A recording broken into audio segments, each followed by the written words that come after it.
സത്യത്തിലല്ലേ പ്രശ്നം? നമുക്ക് ആരെ കൊണ്ടും നടക്കാത്തൊരു കാര്യത്തിന് മുമ്പ് നിൽക്കാൻ നമ്മൾ പടച്ചവനോട് ദ്വാരക്കാനാണ് പോവുക.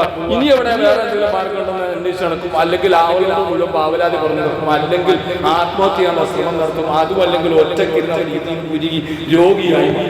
ഇതല്ലേ ഇപ്പൊ നടന്നു? സത്യം ഒരാളെ കൊണ്ടും സാധിക്കാത്തത് എനിക്ക് സാധിച്ചു തരാൻ കഴിവുള്ള എന്റെ നാഥൻ, എന്നെ ഏറെ ഇഷ്ടപ്പെടുന്ന എന്റെ നാഥൻ എന്റെ കൂടെയുണ്ട് എന്ന വിശ്വാസം നമുക്ക് നഷ്ടപ്പെട്ടു പോയിടത്താണ് നമ്മൾക്ക് പരാജയം സംഭവിച്ചത്. അള്ളാഹു നമുക്ക് ഈമാൻ നൽകിയിരിക്കട്ടെ. അള്ളാഹു നമ്മളെ നമുക്ക് ഈമാൻ നൽകിയിരിക്കട്ടെ. അള്ളാഹു നമ്മളെ ഈമാൻ വർദ്ധിപ്പിച്ചു തരട്ടെ. നല്ല പത്തരമാറ്റി ഈമാൻ ഉണ്ടെങ്കിൽ അതൊക്കെ സാധിക്കും. അള്ളാഹു തൗഫീഖ് നൽകട്ടെ.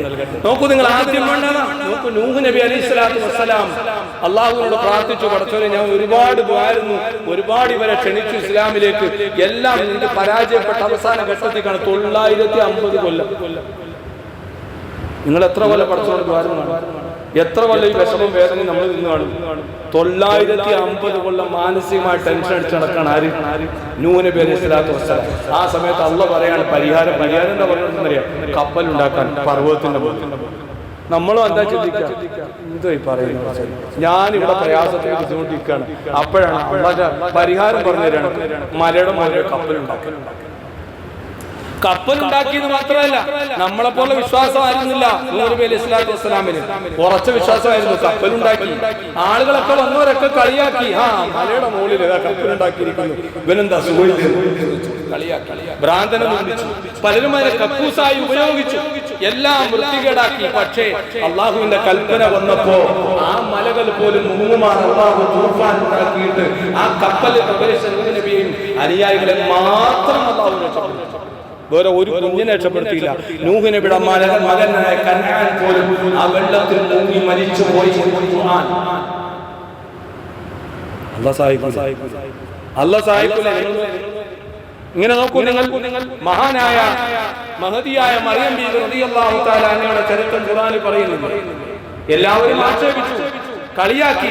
ഗർഭിണിയായി നിൽക്കുന്ന മറിയം ബീവിയെ കളിയാക്കിയിട്ട് പറഞ്ഞു, നിന്റെ ഉമ്മ പോലും ഇങ്ങനെ ചെയ്തിട്ടില്ല, നിന്റെ കുടുംബത്തിൽ ആരും ഇങ്ങനെ മോശക്കാരിയില്ല, കല്യാണം കഴിക്കാതെ ഗർഭിണിയാവും, അത് മോശം പണിയല്ലേ എന്ന് പറഞ്ഞുകൊണ്ട് കളിയാക്കുമ്പോ ആളുകളുടെ മുമ്പിൽ നിൽക്കാൻ കഴിയാതെ നിങ്ങൾ നോക്കി എത്ര വിഷമമായിരിക്കും ഒരു പെണ്ണിനുണ്ടാവുക. മിഹ്റാബിന്റെ ഉള്ളിൽ പോയി അകത്തളങ്ങളിൽ പോയിരുന്നു, ഏകാന്തതയായി അവിടെ ഇരുന്നു കൊണ്ട് റബ്ബിനെ വിളിച്ചുകൊണ്ട് പ്രാർത്ഥിച്ചു. ആരും സഹായിക്കാനില്ല. ഒരാൾ എങ്ങനെ സഹായിക്കാൻ? ഒരു പെണ്ണിങ്ങനെ കല്യാണം കഴിക്കാതെ ഗർഭിണിയായത് എന്തു പറഞ്ഞ് സമാധാനപ്പെടുത്തും? ആളുകളോട് എന്ത് പറഞ്ഞു കൊടുക്കും? ആർക്കും സമാധാനപ്പെടുത്താൻ കഴിയും? പക്ഷെ അല്ലാഹു തആല സമാധാനപ്പെടുത്തും. ആരും കൊടുക്കാതിരുന്ന ഭക്ഷണം, അക്കാലത്തില്ലാത്ത ഭക്ഷണം പോലും അല്ലാഹു കൊണ്ടുകൊടുത്തു. അല്ലാഹു അത്ഭുതകരമായി ആ കുട്ടിയെ കൊണ്ട് സംസാരിപ്പിച്ചു.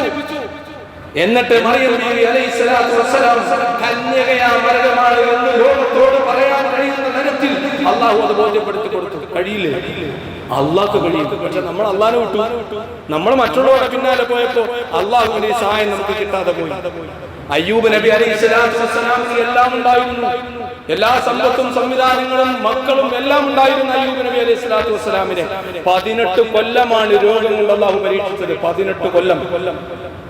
നമുക്ക് ഒരു മാസം എന്തെങ്കിലും വേദന വന്നാൽ, 6 മാസം വിഷമം വന്നാൽ, കുറെ ഡോക്ടർമാരെ കൊണ്ടിട്ട് മാറുന്നില്ലെന്ന് വന്നാൽ, പിന്നെ നമ്മുടെ വിശ്വാസമൊക്കെ നമ്മൾ വലിച്ചെറിയും, പിന്നെ നമ്മൾ വേറെ മാർഗം സ്വീകരിക്കുകയാണ്.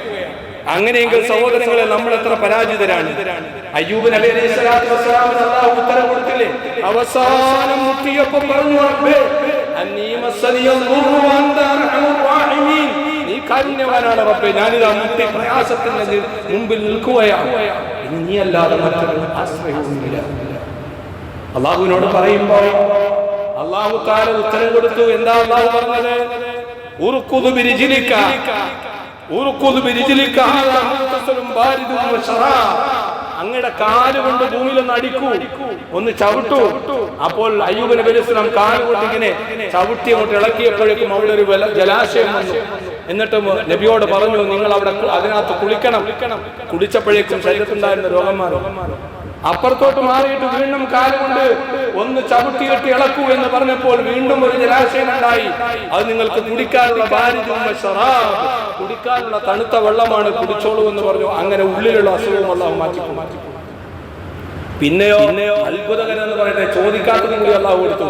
നേരത്തെ ഉണ്ടായിരുന്ന മുഴുവൻ സമ്പത്തുകളും മരിച്ചുപോയ മക്കളെ അള്ളാഹു ജീവിപ്പിച്ച് തിരിച്ചു കൊടുത്തു. സംഭവിക്കുന്ന കാര്യം ഇന്ന് നിങ്ങളോട് പറഞ്ഞ എന്ന് പറയും, മായാവി മറ്റേ കഥപുസ്തകത്തിലുള്ള മായാവി ഡിങ്കന്റെ കഥ പറയണോ? ഡിങ്കന്റെ കഥ പറയാൻ കോരുന്നാണോ? എല്ലാവർക്കും പറയാനുള്ള ആവശ്യം ഡിങ്കന്റെ കഥ അങ്ങനെ പറയുകയാണെങ്കിൽ